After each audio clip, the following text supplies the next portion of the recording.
ఓం శ్రీ మహాగణాధిపతయే నమ. ఓం శ్రీ గురుభ్యో నమ. ఓం నమశివాయ.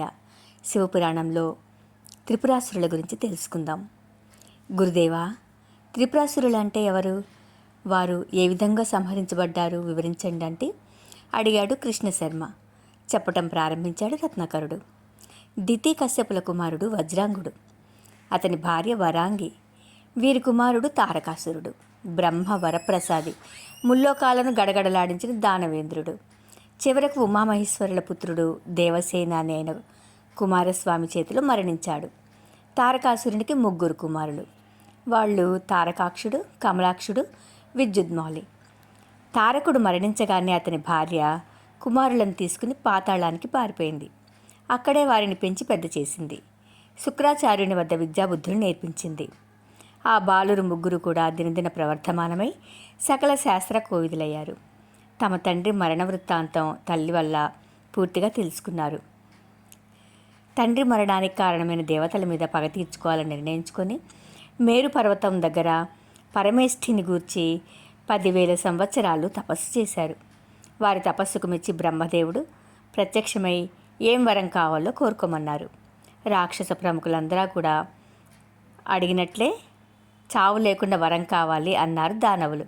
అది మాత్రం సాధ్యం కాదు. ఎందుచేతనంటే నాకే శాశ్వతత్వం లేదు. బ్రహ్మకల్పం పూర్తి కాగానే నేను కూడా వెళ్ళిపోతాను. అటువంటి నేనే నాకు సాధ్యం కాని దాన్ని మీకెలా ఇవ్వగలను? ఇంకేదైనా వరం కోరుకోండి అన్నాడు.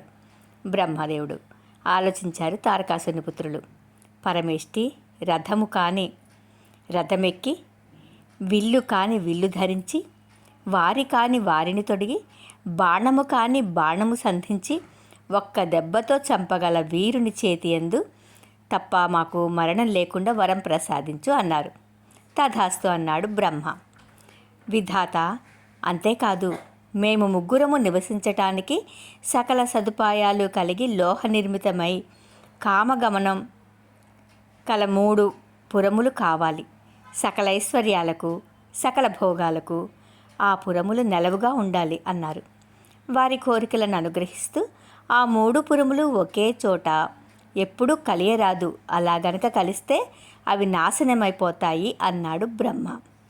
బ్రహ్మ వలన వరాలు పొంది విశ్వకర్మను పిలిపించి గగన విహారం చేసే 3 లోహ పట్టణాలు నిర్మించుకున్నారు త్రిపురాసురులు. నిర్మించాడు విశ్వకర్మ. వాటిలో ఎక్కి తలో దిక్కుకు బయలుదేరారు తారకుని కుమారుడు. ఈ రకంగా గగన విహారం చేస్తూ భూలోకంలోని పట్టణాల మీద వాటిని ఒక్కసారిగా దించేశారు. దాంతో ఆ పట్టణాలు జనావాసాలు సర్వనాశనమైపోయాయి. అమితానందంతో మళ్ళీ పైకి ఎగిరిపోయేవారు రాక్షసులు. ఈ రకంగా ఆ రాక్షసులు త్రిపురములలో సంచరిస్తున్నారు కాబట్టి త్రిపురాసురులు అని పిలువబడ్డారు. త్రిపురాసురుల ఆగడాలు మితిమీరిపోతున్నాయి. దేవతలు, మునులు, ఋషులు, సాధువులు, సజ్జనులు ఉన్న చోట ఆ పురములను దింపి ఆ ప్రదేశాలను నాశనం చేస్తున్నారు. జన నష్టం కలిగిస్తున్నారు. మహర్షులు, దేవతలు అంతా కలిసి బ్రహ్మ వద్దకు వెళ్ళి త్రిపురాసుల దౌర్జన్యాన్ని వివరించారు. బ్రహ్మ వారందరితో కలిసి శ్రీహరిని సమీపించి తారకాసురుని కుమారులు లోకాలను పీడిస్తున్నారని, లోకాలను రక్షించమని వేడుకున్నాడు.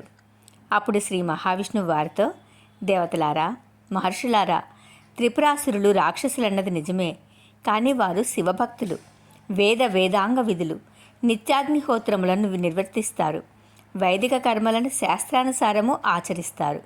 కాబట్టి వారిని చంపడం ఏమాత్రం వీలు కాదు. కాబట్టి వారిని వంచించి ధర్మ మార్గం నుండి తప్పించి అంతమొందించాలి. దీనికి ఒక ఉపాయం ఉన్నది అన్నాడు.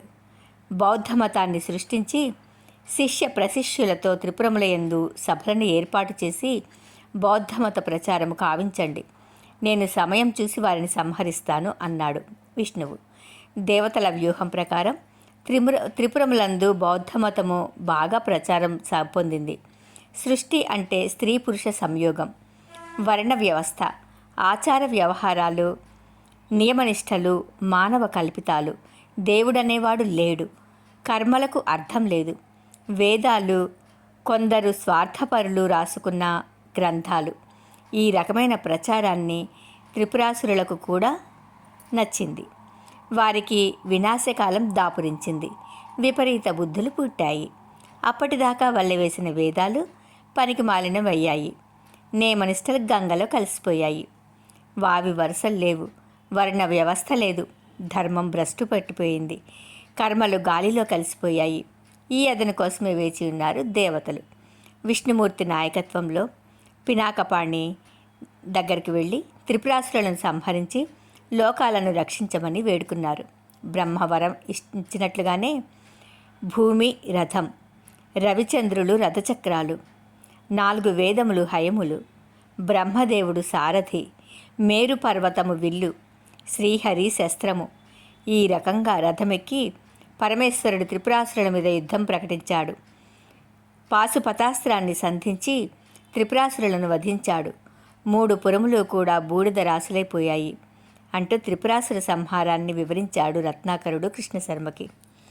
ఓం నమః శివాయ.